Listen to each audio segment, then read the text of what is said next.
জাতীয় রাজনৈতিক দল হিসেবে আওয়ামী লীগের পুনরুত্থান অসম্ভব। আন্তর্জাতিক অপরাধ ট্রাইব্যুনালে দেয়া লিখিত জবানবন্দিতে বদরুদ্দিন উমর এই কথা বলেন। সেই সাথে শঙ্কা জানিয়েছিলেন ভারতের সহায়তায় অন্তর্ঘাতমূলক তৎপরতা চালাতে পারে দলটি। ট্রাইব্যুনালের তদন্ত কর্মকর্তার কাছে লিখিত জবানবন্দিতে বলেন, অভ্যুত্থানের পর দলটি শুধু ক্ষমতা থেকে নয়, জনগণের বিশ্বাস থেকেও বিতাড়িত। রোববার 94 বছর বয়সে মারা যান এই বুদ্ধিজীবী।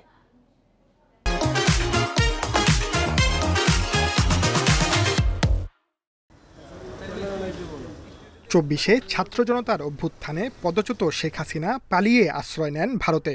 পরে গণহত্যায় অভিযুক্ত আওয়ামী লীগ সভাপতির বিরুদ্ধে মামলা হয় আন্তর্জাতিক অপরাধ ট্রাইব্যুনালে। এর অন্যতম সাক্ষী গবেষক ও বুদ্ধিজীবী বদরুদ্দিন উমর। গত বছরেই রেকর্ড করা হয় তার জবানবন্দি। তদন্ত কর্মকর্তাকে লিখিতভাবে বর্ষিয়ান এই বুদ্ধিজীবী বলেন, ভারত শেখ হাসিনাকে যতদিন রাখবে ততদিন বাংলাদেশের সঙ্গে তাদের সম্পর্ক ভালো হবে না।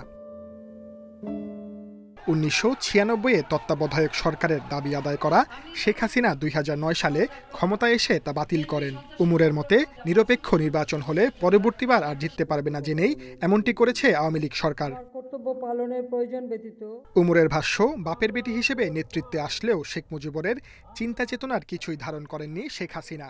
রাজনৈতিক মূল্যবোধকে ধ্বংস করার পাশাপাশি মুক্তিযুদ্ধের চেতনাকেও ব্যবহার করেন পারিবারিক সম্পত্তির মতো। এই চেতনায় বিভ্রান্ত মানুষ ভেসেছে আবেগে। পরে দমননীতি ও নির্যাতনের ফলে জনগণ থেকে শতভাগ বিচ্ছিন্ন হন তিনি। 1972 সাল থেকেই হিন্দুদের বাড়িঘর সম্পত্তি লুট করে আসছে আওয়ামী লীগের নেতাকর্মীরা। এমন বক্তব্য তুলে ধরে তিনি বলেন, ধর্মনিরপেক্ষতা দাবি করলেও অর্থনৈতিক স্তরে আওয়ামী লীগ ছিল চরম সাম্প্রদায়িক।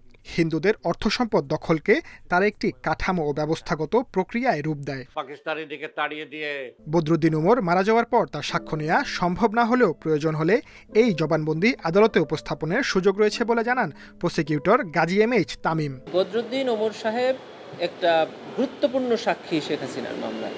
আয়োর কাছে দেয়া জবানবন্দি ট্রাইব্যুনাল সাক্ষ্য হিসেবে গ্রহণ করতে পারেন, এরকম সুযোগ এই আইনে আছে। কিন্তু প্রসিকিউশন এখনো সিদ্ধান্ত নেয়নি যে আদৌ ওনার সাক্ষ্য এইভাবে ট্রাইব্যুনালে উপস্থাপন করবেন কিনা।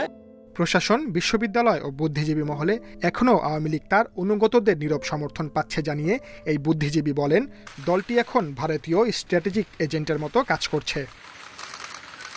Sajjad Hossain, independent news, Dhaka.